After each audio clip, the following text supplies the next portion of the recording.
I'm going to be diving in deep with 3 buy low candidates in Dynasty that I think can help you both from a rebuilding and contending perspective. Now, our first guy is going to be mixed in with pretty much all the rookie wide receivers from last year. I mean, obviously, you have Rashee Rice, Tank Dell, Jordan Addison, Zay Flowers, all those wide receivers that are in a similar range at this point. And it really comes down to who do you want to be betting on between the 4? So what I wanted to do is I wanted to dive into their rookie seasons, get a baseline expectation from what historical data says going forward, and then look at each one of their individual situations and combine a little bit of a twist on this.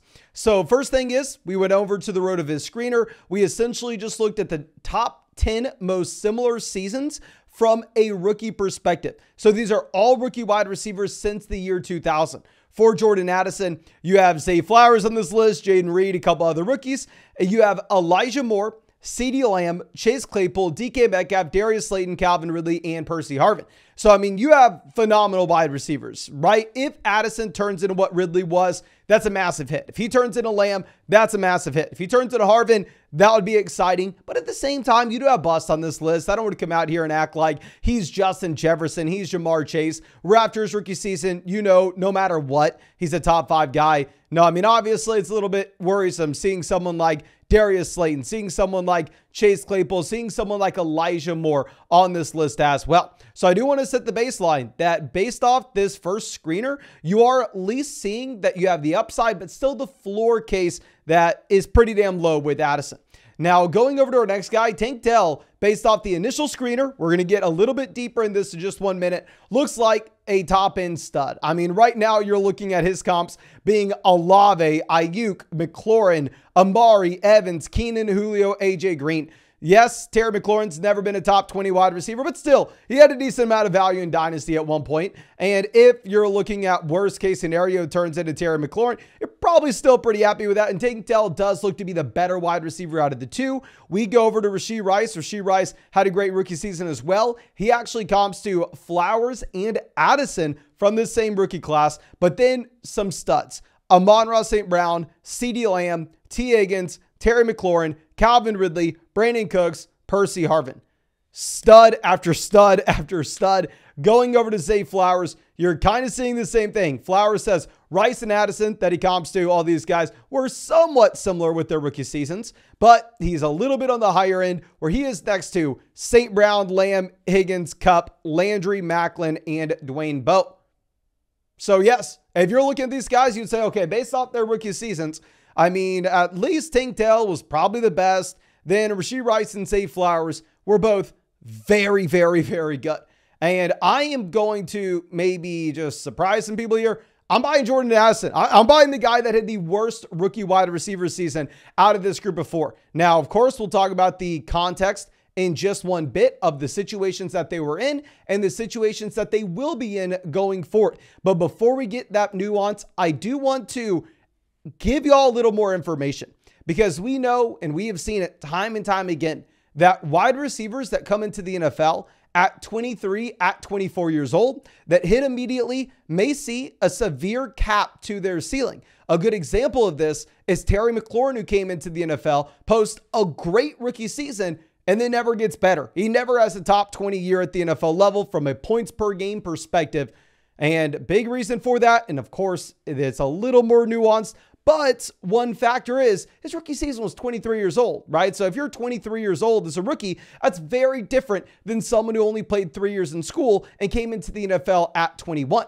So what I wanted to do is I wanted to just compare these rookies to just general players in their age bracket. So if you were, say, a 22-year-old rookie, we'll be comparing you to other 22-year-old players. Doesn't necessarily have to be a rookie season. Someone like Drake London that comes into the NFL at 21, then you'd be compared to his second season, but just trying to compare apples to apples here with 24-year-old players to 24-year-old players, 23-year-old players to 23-year-old players, 22 to 22, the whole 9 yards, because if you're 21, you're to continue to get better.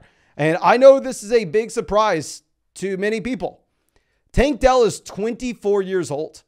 I have no idea how Tank Dell is this old. I'm assuming it was some COVID shenanigans with eligibility. But if I'm going to pull up Tank Dell's birthday here, Tank Dell's 24, was born October 29th, 1999. Let's go over to Kyle Pitts, on the other hand. Yes, the Kyle Pitts that has played, 3 seasons in the NFL. Yes, the Kyle Pitts that's been very disappointing. Kyle Pitts was born in the year 2000. They are a year apart. Tank Dell is a year older than Kyle Pitts, despite Pitts playing 2 more seasons. To give a baseline of wide receivers that are currently 24 years old, CeeDee Lamb's 24. Amon-Ra St. Brown just played his 24-year-old season. Justin Jefferson, Nico Collins, Cole Kmet, Trey McBride, if we want to throw in some tight ends here. So I don't want to say Tank Dell had a bad rookie season. Obviously, it was a stud rookie year, but we want to put some context to it. So if we compare his rookie season to 24-year-olds since the year 2000, you had Nico Collins this past year, put up a very similar type year. Devonta Smith last season, very similar season. Chris Godwin back in 2020 was a very similar 24-year-old season. Tyler Boyd in 2018, Devontae Adams in 2016, Martavis Bryant 2015, Randall Cobb 2014, Greg Jennings 2007, and Santana Moss in 2003. So I do want to reiterate, still a very good season from Tank Dell, and he is still a phenomenal player that you should be excited to have. But is he Julio Jones?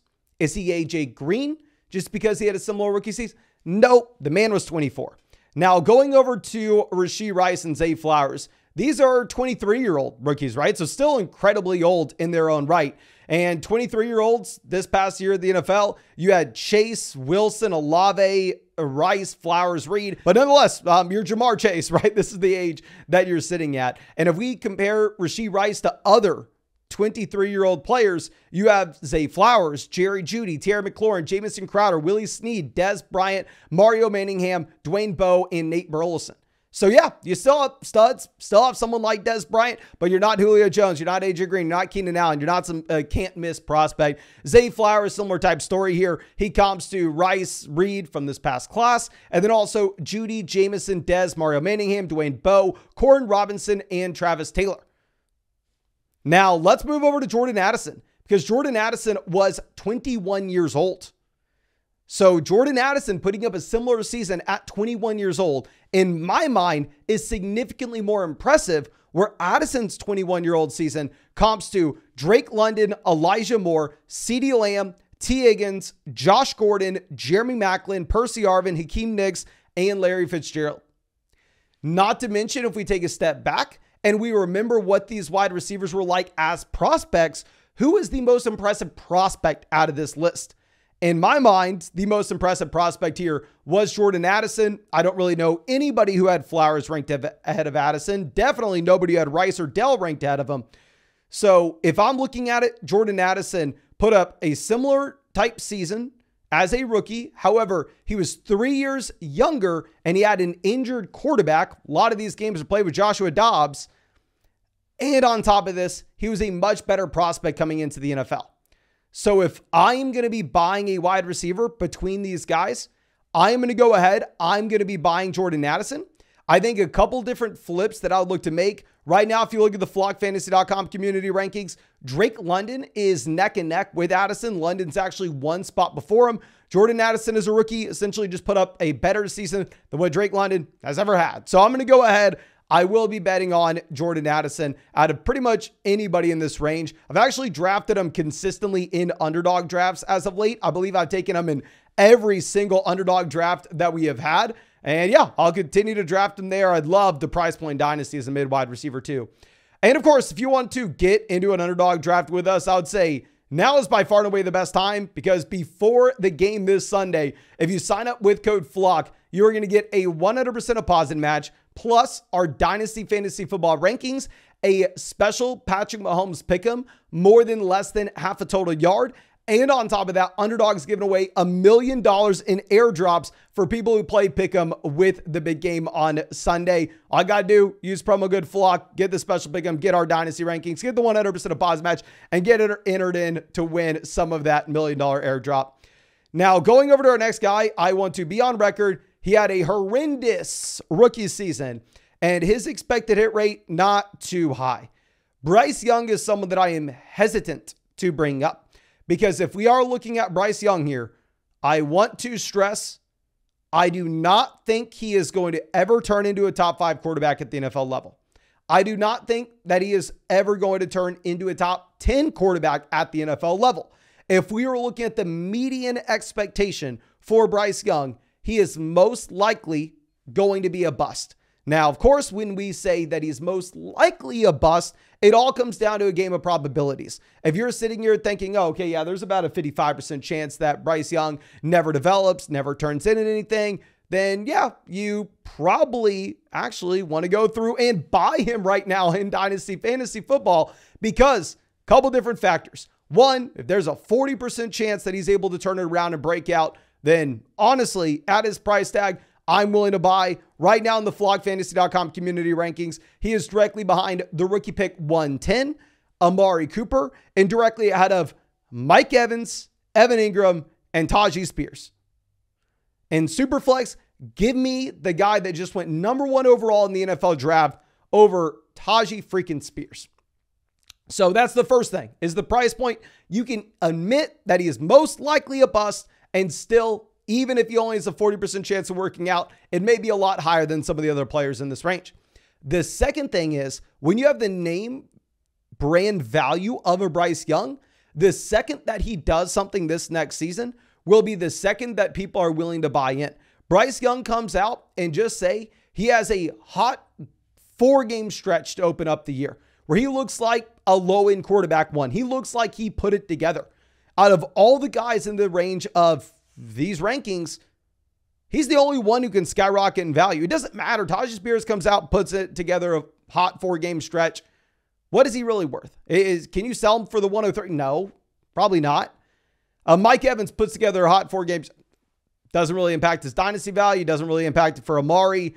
Maybe the rookie you take at the 110, but the rookie you take at the 110 is going to be like Bo Nix, right? Do I really want to hit the reset button with a quarterback like Bo Nix, or just take Bryce Young? Probably going to go Young. I do want to reiterate why I'm saying that he's most likely a bust. If you look at similar rookie seasons since the year 2000 with the RotoViz screener, you had David Carr, bust. Brian Leftwich, Joe Flacco. Joe Flacco obviously works out. You would be ecstatic if Bryce Young turns into Flacco. You have Christian Ponder, Josh Freeman, Justin Fields, Davis Mills, Kenny Pickett, Aiden O'Connell. So yeah, I mean, it's pretty much a list of NFL bust outside of Joe Flacco on this list to have a rookie season that was this bad.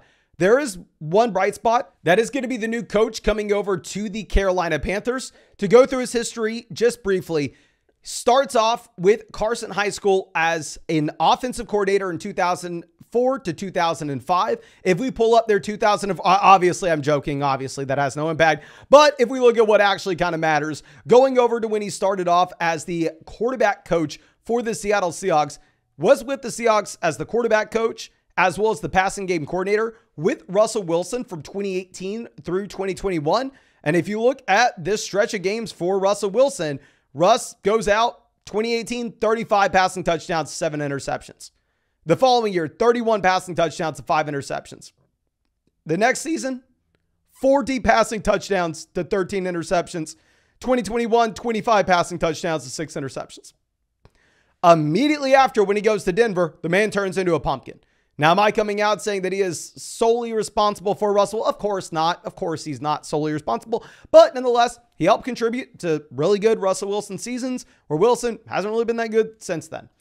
To combine this with the fact that he was a key part of the Seattle Seahawks in 2022, when yet again he was the quarterback's coach, and Geno Smith was there. Geno Smith, career journeyman backup, never really done anything ever. 7.7 adjusted yards per pass attempt. 30 passing touchdowns to 11 interceptions. Geno Smith, career year with him as the quarterback's coach. Obviously, the offensive coordinator for the Tampa Bay Buccaneers this past season. Baker Mayfield comes out, 28 passing touchdowns to 10 interceptions. Pretty much a career year for Baker Mayfield. So if we're looking at this, pretty much every situation he stepped into, he has helped elevate the play of the quarterback in that offense. Now, of course, there are a million different factors. He's not solely responsible for the quarterbacks having those better seasons, but it is a positive trend And if you want to hold out any hope for Bryce Young, that's going to be it. But more importantly, I do want to sit here and say with Bryce Young, he's just so damn cheap. All he has to do is have a few good games this next year, and I think you could sell him for a profit. Now, our last guy on this list, I was not expecting to try to sell you on, but I guess it looks interesting to possibly explore the price of George Pickens. If you look at the expert rankings on flockfantasy.com, he's currently at 76.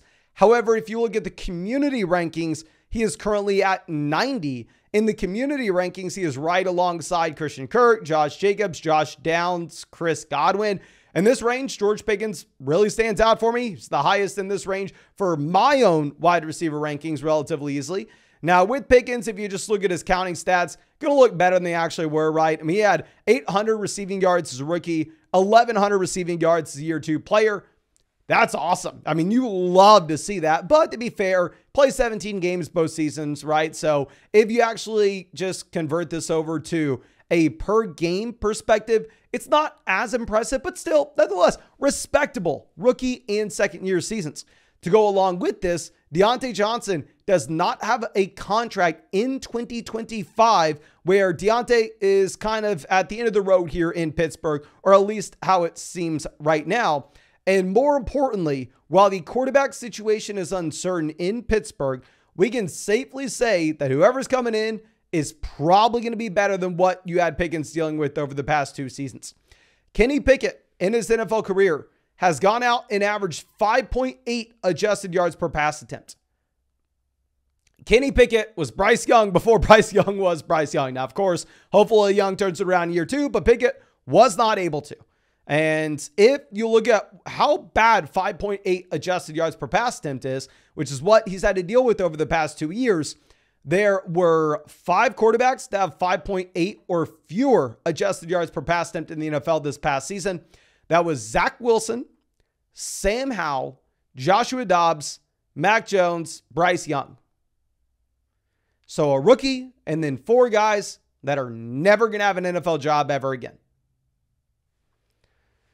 So while it's uncertain who the quarterback's going to be when it comes to George Pickens, and maybe that's why you're getting a discount right now, I'd make the argument it just simply can't be worse than what it has been. But I think that's all I have for y'all with this video. If you enjoyed it, please go down there, hit that like button, subscribe if you play Dynasty. And I do want to remind you, if you wanted to get in a draft with us on Underdog, now is by far and away the best time to do so, because if you sign up with code FLOCK before the game on Sunday, you're going to get a 100% deposit match. Our Dynasty Fantasy Football rankings, you're going to get a Patrick Mahomes special pick'em, more than less than half a total yard. And if you play pick'em for the game this Sunday, you are entered in to have a piece of the $1 million airdrop that Underdog is doing, which is, I believe, the largest they've ever done. But I think that's all I have for you. Really do appreciate you. Really hope you have a great day, and really hope we get to see you out with the video tomorrow.